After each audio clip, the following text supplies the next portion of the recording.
Chers et chers collègues, mesdames et messieurs, j'aimerais vous souhaiter une très chaleureuse bienvenue à cette conférence au nom du groupe de pilotage de ce programme. Nous sommes très heureux de vous voir aujourd'hui et nous espérons bien sûr que ces journées seront stimulantes.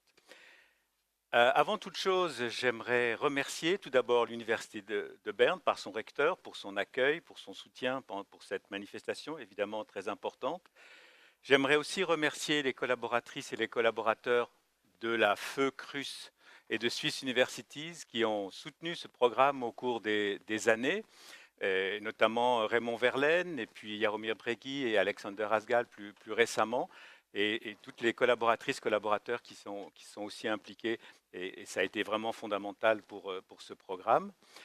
J'aimerais aussi remercier toutes les personnes qui ont contribué à l'organisation de cette conférence que nous avons aujourd'hui. Comme vous savez bien, c'est toujours beaucoup de travail. Alors, il y a eu plusieurs personnes, mais vous savez qu'Alexander Asgal a été la cheville ouvrière, la pierre angulaire de cette organisation. Il a pu aussi compter sur la collaboration de collègues du groupe de spécialistes, et notamment Karine Billan et Marlène Isly. Et je voudrais remercier chacune et chacun pour leur implication dans ce travail qui est tout à fait remarquable. Mais je ne voudrais pas oublier un des sponsors principaux de ce programme, puisque c'est l'ACUS, que le CEFRI a fait l'intermédiaire avec ce programme, et c'est grâce à ce soutien financier que ces choses ont pu avoir lieu. Et j'aimerais enfin saisir cette occasion pour dire notre gratitude en tant que groupe de pilotage aux deux expertes externes à notre groupe, Sybille Lindsay et Catherine Paradise, qui nous ont accompagnés avec efficacité, pertinence pendant tout ce temps et qui nous font l'amitié d'être avec nous pendant ces 2 jours. Un grand merci à elles aussi. Alors, Alexander Asgal vous donnera tout à l'heure toutes sortes de précisions sur ce programme, une sorte de vision globale. J'aimerais juste en quelques mots remettre un peu ce programme en contexte. Vous savez qu'il dure maintenant depuis quelques années. Il y a eu 2 phases qui ont eu des noms de code dont la poésie n'est pas tout à fait évidente. Ils s'appelaient B05 et P3.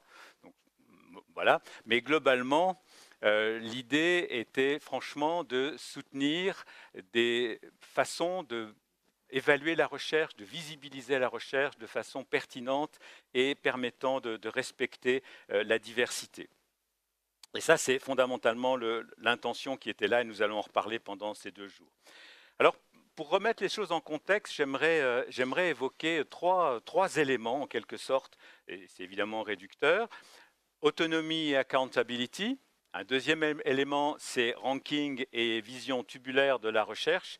Et enfin, la place des sciences humaines et sociales. Je serai assez rapide sur ces différents points, ne vous inquiétez pas trop. Alors, une tendance lourde de l'enseignement supérieur en Europe et en Suisse en particulier, au cours de ces dernières années, ça a été le développement de l'autonomie des institutions. Presque toutes les lois ont changé au cours des 10 dernières années, et toutes les lois ont marqué plus d'autonomie. Pas toujours la même, le périmètre varie, mais toutes ont eu plus d'autonomie. Et ce qu'on oublie parfois, c'est que ce qui va avec cette autonomie, c'est, pour parler français, l'accountability. La nécessité de rendre compte, la transparence, la responsabilité qui va avec. Et j'insiste là-dessus parce que c'est un peu contre-intuitif. On a l'impression que puisqu'on est autonome, on va nous laisser faire ce qu'on veut. Mais en réalité, non. Et c'est un peu compréhensible puisque c'est quand même les mêmes personnes qui payent. Donc, perdant une certaine forme de vision des choses, elles ont besoin quand même de voir ce qui se passe et de comprendre ce qu'il en est. Donc, ça, c'est un élément important. Et pour encadrer cette autonomie qui se développaient, ont été mis en place des systèmes d'assurance qualité. Vous connaissez bien, la plupart d'entre vous êtes familiers avec ces choses. Et ces systèmes d'assurance qualité ont été enracinés en quelque sorte dans la loi, de la nouvelle loi pour l'enseignement supérieur, comme vous savez, qui exige maintenant une accréditation obligatoire des institutions d'enseignement supérieur en Suisse. Alors, cette loi respecte l'autonomie, puisque chaque institution peut choisir le système qualité qu'il veut mettre en place. Néanmoins, il doit en avoir un qui fonctionne et qui doit couvrir un certain périmètre. Ceci étant, une des difficultés auxquelles nous sommes confrontés et qui a été évoquée aussi par le recteur, c'est que la qualité n'est pas nécessairement un terme sur lequel nous sommes tous d'accord. Je pense même qu'on peut dire que depuis une dizaine d'années, nous sommes d'accord sur le fait que nous ne serons jamais d'accord sur une seule définition de la qualité universelle, univoque. Il y a toutes sortes de définitions qui s'approchent. Je veux juste à titre d'exemple illustrer ici avec un petit travail qu'on avait fait. Ça touche aussi évidemment la recherche à l'université de Lausanne. C'est juste très rapidement. Et on demandait aux personnes, à peu près 400 personnes qui ont répondu, qui symbolisait pour eux la qualité de la recherche. J'ai fait une étude qualitative. Je passe les détails, c'est juste pour illustrer ça.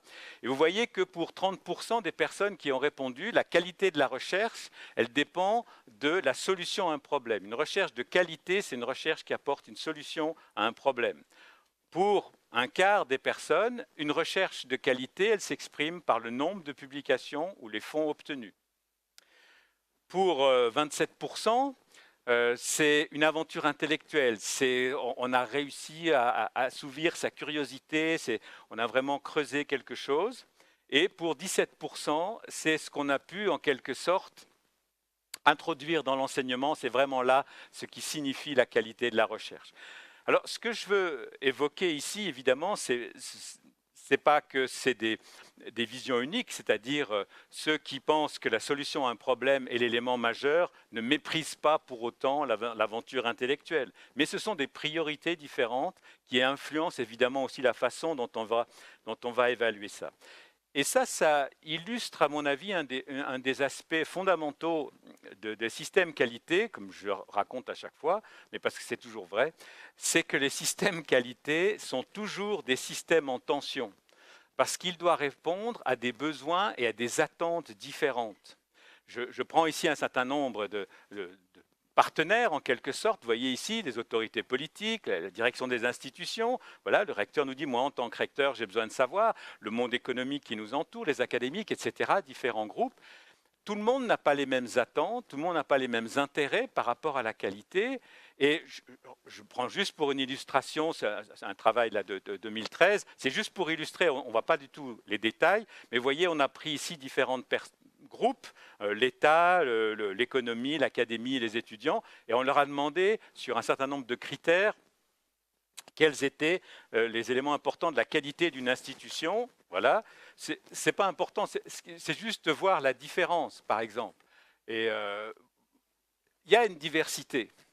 Donc, on doit prendre en compte et on doit trouver une forme d'équilibre par rapport à ça. Et c'est ça, pour moi, un des enjeux majeurs, puisqu'on ne peut pas dire on ne s'occupe pas des autorités politiques, on ne s'occupe pas de la direction d'université, on ne s'occupe pas des académiques. On est obligé de trouver quelque chose, et c'est quelque chose qui est instable, on doit trouver quelque chose qui correspond à quelque chose qui fait du sens. Donc, ça, c'est le premier élément. Le deuxième élément du contexte que j'aimerais évoquer, c'est la place croissante qui est donnée au ranking. Je prends ici deux exemples, vous voyez, récents, une étude qui sont là. Alors, il ne s'agit pas ici de discuter des rankings en tant que tels et de leurs biais, etc. Il y a d'ailleurs un panel là-dessus, il y aura toute l'occasion de discuter, mais c'est un phénomène qui est évidemment important et je voudrais juste encore l'illustrer. Vous voyez, là, on a demandé à des institutions européennes quelle était la place que jouaient les rankings dans leur stratégie institutionnelle, et vous voyez sur ce graphique qu'il y a plus de 60% des institutions qui incluent les rankings dans leur stratégie institutionnelle. Alors, bien sûr, chacun fait ce qu'il veut, mais ce qui est important ici, c'est que, en réalité, et c'est une préoccupation qu'on peut avoir à l'esprit, c'est que les rankings ont fait des choix en termes de mesures, en termes d'indicateurs, qui ne reflètent pas nécessairement les attentes que nous pourrions avoir. Et vous savez qu'un des classements les plus célèbres, celui de l'université Jiaotong à Shanghai, pendant très longtemps, c'est un tout petit peu changé, mais pendant très longtemps, valoriser pratiquement uniquement les publications dans Nature et Science. Alors, notre collègue Dinarella, quand on enseigne en droit suisse, ce n'est pas évident de publier dans Nature et Science. Hein. Vous êtes très très créatif quand même. Hein.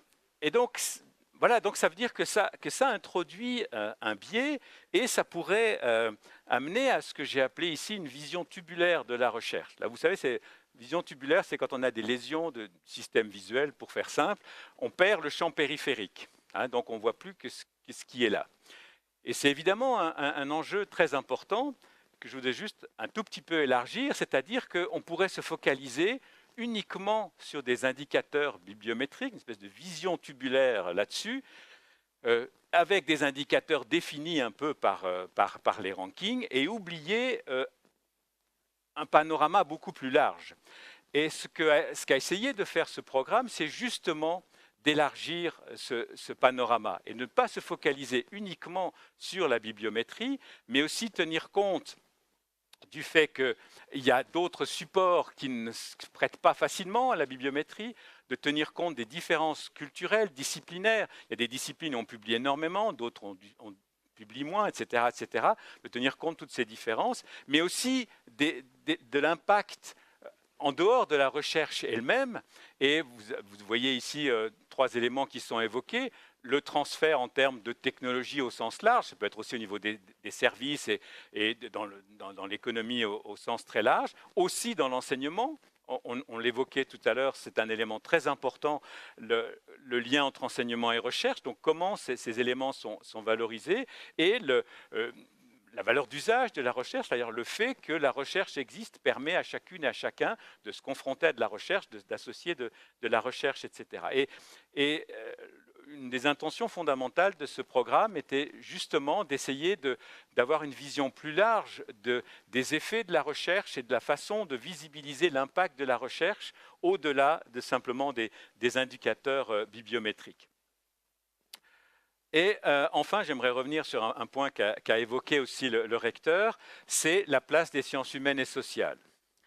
Alors, j'ai pris ici, vous voyez, c'est un article du Guardian, comme ça j'évite un peu le problème locaux, mais vous lisez la presse, vous écoutez la radio, donc vous savez très bien qu'on trouve des articles très ressemblants ici.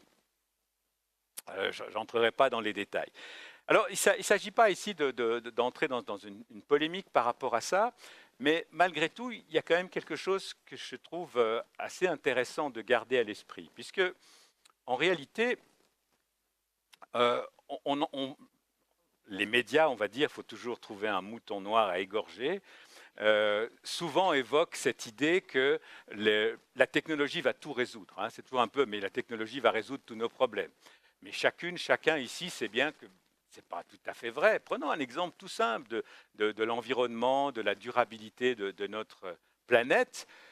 Bien sûr que la technologie peut produire une énergie qui est plus propre, mais un élément fondamental par rapport à ça, c'est les changements de conception, les changements d'attitude, les changements de comportement, et ça, aucune technologie le fera. Et donc, on est quand même confronté à cette notion que peut-être ça ne sert à rien. Et donc, je pense que je ne veux pas du tout polémiquer là-dessus, mais simplement, je le prends comme un signe que, effectivement, nous devons encore continuer, comme le disait le recteur, à trouver les bons moyens pour communiquer l'impact de la recherche en sciences humaines et sociales, visibiliser ce qui est fait, ça reste encore une priorité. Et donc, je terminerai en rappelant ces éléments-là. L'enjeu majeur de ce programme, et qui reste une priorité, c'est rendre compte, on doit rendre compte, mais avec pertinence et en respectant la diversité. Je crois que ce sont des éléments qui sont extrêmement importants. Vous voyez, maintenant, dans le système supérieur suisse, les HES sont intégrés dans la même loi. Tout le monde sait qu'il y a beaucoup plus de pression sur ces institutions pour qu'ils fassent de la recherche. Peut-être que les indicateurs bibliométriques de Shanghai ne sont pas très pertinents pour ses collègues.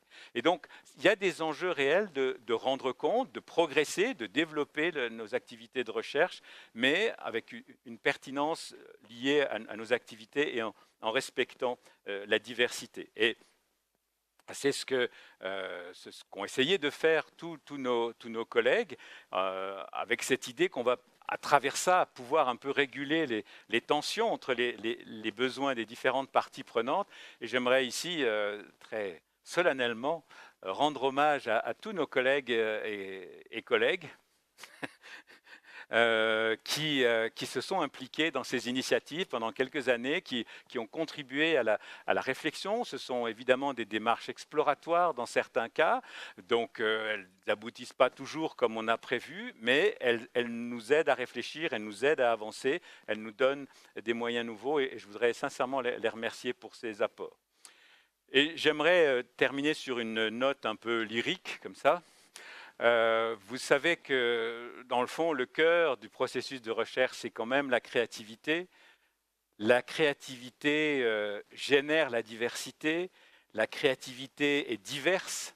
Et il faudrait bien sûr, à mon avis, éviter que toute forme de mesure risque de normaliser cette créativité, qui serait un appauvrissement majeur, puisque, je reprends ici un dessin de Sanders, ici, en fait, évidemment, que si on pense tous la même chose, ce n'est pas sûr que nous soyons toujours encore en train de penser.